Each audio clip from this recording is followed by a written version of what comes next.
আমার স্বামী আমাকে স্ত্রী হিসাবে কোনো মূল্য দেয় না, আমার কান্না তাকে একটুও নরম করে না, শুধু টাকা দিয়ে দায়িত্ব পালন করে। আমি মানসিকভাবে ভেঙে পড়ছি, আমার করণীয় কি? স্বামী হোক আর স্ত্রী হোক, পরস্পর পরস্পরকে রেসপেক্ট করা, পরস্পর পরস্পরের প্রতি মনোযোগ দেওয়া, এটা আমাদের কর্তব্যের অংশ। আল্লাহ তাআলা আমাদের উপর যে বিষয়গুলোকে অপরিহার্য করেছেন, অবধারিত করেছেন, করতেই হবে, সে বিষয়গুলোর মধ্যে একটা হলো জীবন সঙ্গীকে, লাইফ পার্টনারকে, স্বামী স্ত্রী পরস্পরকে সময় দিতে হবে। যে বোন প্রশ্ন করেছেন, যদিও আমি জানি না যে তার স্বামী তার ইচ্ছার মূল্য দেন না বা তাকে মূল্য দেন না, এটার মিনিংটা কি। অনেক সময় এমন হয় যে নিজেদের চাহিদা অনেক বেশি থাকে। একজন দেখা যায় তার স্বামী তাকে যথেষ্ট যত্ন করে, কিন্তু তার কাছে মনে হয় যে না, আমাকে মনে হয় যত্ন করছে না, শয়তান ওয়াসওয়াসা দেয়, এটা একটা ফ্যাক্ট। আরেকটা অসুবিধা হলো যে অনেকের প্রত্যাশা অনেক বেশি। আবার বাস্তবসম্মত আছে অনেকটা, যে অনেক ক্ষেত্রে স্বামী আসলে কেয়ারই না, সে শুধু টাকা পয়সা দিয়ে দায় সারে। অনেকে আছেন মাসে মাসে টাকা দিয়ে দিচ্ছে, খোঁজ খবর নাই, সে অমনোযোগী। সর্বশেষটা এটা যদি হয়ে থাকে, তাহলে সেক্ষেত্রে অবশ্যই স্বামী আল্লাহর কাছে গুনাহগার হবেন। শুধু টাকা দিয়ে স্ত্রীর দায়িত্ব আদায় করা চলবে না। আল্লাহ বলেছেন, ওয়াশিরুহুন্না বিল মারুফ, তোমরা তোমাদের স্ত্রীদের সাথে জীবন অতিবাহিত করো, সংসার পরিচালনা করো সুন্দরভাবে, যথাযথভাবে। শুধু টাকা পয়সা দিয়ে যদি স্ত্রীর হক আদায় করে ফেলেছি বলে মনে হয়, তাকে একান্ত সময় দেওয়া না হয়, তার প্রয়োজন পূরণ করা না হয়, তাকে গুরুত্ব দেওয়া না হয়, তো অবশ্যই স্ত্রীর হক নষ্ট করেছে। এখন এই ভদ্রলোক যিনি স্বামী, তার কাজ হবে তিনি নিজেকে সংশোধন করা। আর যে বোন প্রশ্ন করেছেন তাকে বলবো, যদি সত্যি আপনার স্বামী আপনাকে মনোযোগ না দেয়, ইগনোর করে, শুধু ভরণ পোষণটা দেয়, আপনি শুকরিয়া আদায় করেন এই দিক বিবেচনা করে যে অনেক অমানুষ আছে আপনার স্বামীর চাইতেও তারা আরো বেশি পাষাণ। তারা স্বামী হিসেবে স্ত্রীর ভরণ পোষণটাও দেয় না, আপনার তো ভরণ পোষণটা অন্তত দেয়। অনেকে আছে সেটুকুও দেয় না। ইমানদার যখন তার চাইতে, নিজের চাইতে কষ্টে থাকা মানুষটার দিকে তাকাবে, তখন সে ভালো ফিল করবে, তখন মানসিক কষ্ট তার দূর হয়ে যাবে। এজন্য আপনার সেদিকটা খেয়াল করা দরকার। আর আল্লাহ রাব্বুল আলামিন পৃথিবীতে সবাইকে সব দিক থেকে সুখী করেন না, অদ্ভুত এক সিস্টেম আল্লাহ তাআলা। একজন অনেক বড় সাকসেস তার ক্যারিয়ারে, উনি অনেক সফল ব্যবসায়ী, সফল উদ্যোক্তা, সফল এন্টারপ্রেনার, সফল ডাক্তার, সফল ইঞ্জিনিয়ার, সফল আলেম, উনি ওনার ক্যারিয়ারে অনেক সফল, কিন্তু বাসায় পারিবারিক জীবনে তিনি চরম ব্যর্থ। এরকম মানুষ ভুরি ভুরি আছে। আপনি বাইরে খুব ফিটফাট দেখবেন, কিন্তু ভেতরে সদরঘাট। বাইরে ফিটফাট, ভেতরে কি? সদরঘাট।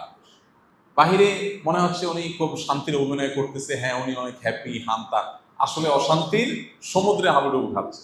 আর এখন দুনিয়াটাই হলো অভিনয়ের দুনিয়া। এখনকার পৃথিবীটাই হলো কিসের? অভিনয়ের পৃথিবী। চতুর্দিকে নাটক আর নাটক, অভিনেতা ছাড়া কিচ্ছু নেই, সবাই অভিনেতা। একজন আলেম চট্টগ্রামের বলতেছিলেন যে ভালো স্বামী বলতে পৃথিবীতে কিচ্ছু নাই, কে কতটা ভালো অভিনয় করতে পারে সেটা হলো বিষয়। হ্যাঁ, অভিনয় কে কত ভালো পারে সেটা হলো বিষয়। যাই হোক, এটা আবার বেশি একেবারে নেতিবাচক হয়ে যায়, এবং ভালো মানুষ নাই বললে ভুল হবে, আজকে বহু মানুষ আছে আলহামদুলিল্লাহ, এর মধ্যেও আছে।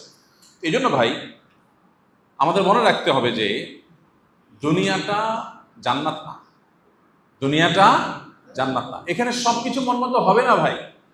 একজন মহিলা তার স্বামীটা এত কেয়ারি, মাশাআল্লাহ, খুব যত্ন করে, খুব মনোযোগ দেয়, খুব খেয়াল করে, মাগার পয়সা করি নাই, ফকির কি বলেন?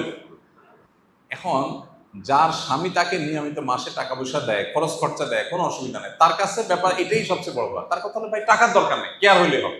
যার যেটা না থাকে ওইটার গুরুত্ব তার কাছে বেশি থাকে, শয়তান ওটা আগে তার কাছে গুরুত্বপূর্ণ করে তোলে। আর যার স্বামী টাকা পয়সা দেয় না, সারাদিন ঘরে বসে থাকে আর মহব্বত করে, ভালোবাসা বলে, আই লাভ ইউ বলে, সারাক্ষণ শুধু পাম্পটি দেয়, ওই মহিলার কাছে এটা একটা বোঝা। বাবা এত আই লাভ ইউর কাম নাই, টাকা পয়সা কামাই করে নিয়ে আসে।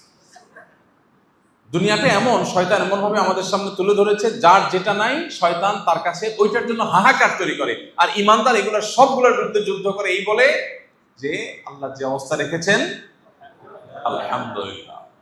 আমার সঙ্গে যদি অমানুষ হয়, তাকে মানুষ করার চেষ্টা আমি করব, কিন্তু এট দ্য সেম টাইম আমি আল্লাহর প্রতি কোনো অভিযোগ আমার নাই, আমি শুকরিয়া আদায় করবো, কারণ এর চাইতে বেশি ক্রাইসিসে বহু মানুষ আছে। আমাদের কাছে অর্থাৎ হুজুরদের কাছে মানুষ সুখের দিনে আসে না, আমাদের কাছে মানুষ, হুজুরদের কাছে সাধারণত মানুষ সুখের সময় আসে না। আসে কখন?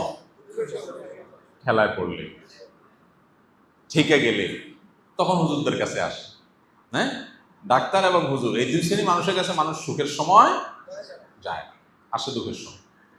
তো বহু মানুষ আছে যাদের দুঃখ শুনে আমাদের অবাক লাগে যে এই লোক দুঃখে আছে, মানুষ চিন্তাও করবে না। পাত্র হিসাবে তাকে দেয়া হলে যে কোনো পাত্রীপক্ষ রাজি হয়ে যাবে। আবার পাত্রীপক্ষের অনেকে আছেন যে পাত্রীর প্রোফাইল, ফ্যামিলি হিস্ট্রি দেখলে যে কোনো পাত্র অস্থির হয়ে যাবে, কিন্তু ভেতরের হিস্ট্রি জানলে কেউ সামনে আগাবে। এক একজনকে আল্লাহ তাআলা এক একটা দিয়ে পরীক্ষা করেন। পৃথিবীর কোনো মানুষ 100% সুখী নাই। সুখে ওই লোকটাই যে লোকটা পরিপূর্ণ দিনদার হতে পেরেছে, আল্লাহর সামনে নিজেকে পরিপূর্ণ সাপোর্ট করতে পেরেছে, যে লোকটা বলেছে আল্লাহ যা দিয়েছেন আলহামদুলিল্লাহ, এই লোক সুখী। কারণ তার কোনো দুঃখ নাই, তার এক্সপেকটেশনই নাই। এক্সপেকটেশন না থাকলে আর দুঃখ আসবে কোত্থেকে? সে আশাই করে যে সুখের জায়গা হলো জান্নাত, এটা দুনিয়া, এখানে সবকিছু মন মতো হবে না। কারো স্বামীটা অনেক ভালো, শাশুড়িটা খারাপ, কারো শাশুড়িটা ভালো, স্বামীটাও ভালো, কিন্তু দেবর ননদ গুলো অমানুষ। কারণ হয়তো এগুলো সবই ভালো মাশাআল্লাহ, কিন্তু পয়সা নেই। কারণ আবার পয়সা আছে, সবই ঠিক আছে, কিন্তু স্বামীটার চরিত্র খারাপ। আছে না নাই? এক একজন এক এক সমস্যা। আরেকজনের সব ঠিক আছে, কিন্তু স্বামীর মুখেতে সারাদিন দুর্গন্ধ বাইর হয়। মানে মাইনর ছোটখাটো ইস্যু আছে যেটা তার জন্য অনেক কষ্টের। ইমানদারের জন্য সান্ত্বনাটা হলো কোথায়? দুনিয়া, এটা জান্নাত না। এখানে সব কিছু মন মতো। এখানে যদি সব পারফেক্ট হয়ে যেত তাহলে গোলাপের চারপাশে কাঁটা থাকতো না। গোলাপের চারপাশে কাঁটা, গোলাপের চারপাশে কাঁটা আছে, এটা দুনিয়া। জান্নাতের গোলাপে হয়তো কাঁটা থাকবে না। দুনিয়াতে গোলাপ নিবেন, কাঁটাবিদ্ধ হবেই। গোলাপ নিবেন, কাঁটাবিদ্ধ হবে না, এটা হবে না।